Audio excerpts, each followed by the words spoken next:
کۆمەڵی ئیسلامی کوردستان حزبێکی سیاسین ڕاستە، بەڵام پێشەوەی حزبی سیاسی بین حزبێکی ئیسلامین. ئەرکی سەرەکی ئێمە تێگەیاندن و پێگەیاندن و خزمەتکردنی خەڵکی کوردستانە.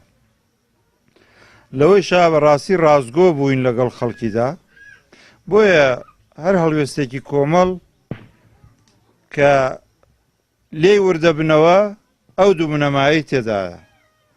یەک پێمان وا بوو ئەوە بۆ لای خوای گەورە ئەوە باشترە هەڵوێستمان لە پرسی سەرۆکایەتی هەرێم وابێ، لە پرسی پەرلەمانی کوردستان وابێ، لە پرسی ڕفراندۆم بەم شێوە بێ.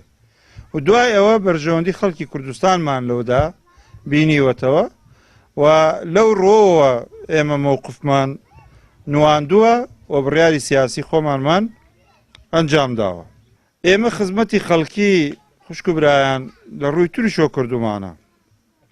ئێمە بۆ نمونە بنکەیەکی تەندروستیمان داناوە لە سلێمانی، لە کەلار، لە هەڵەبجە، شاڵا لە چەمچەماڵش بەڕێوەیە. ئێمە قەرزاریان ملێتە ڕەش و ڕوتەی خۆمانین، چیمان پێ بکرێ بە مادی بە معنەوی.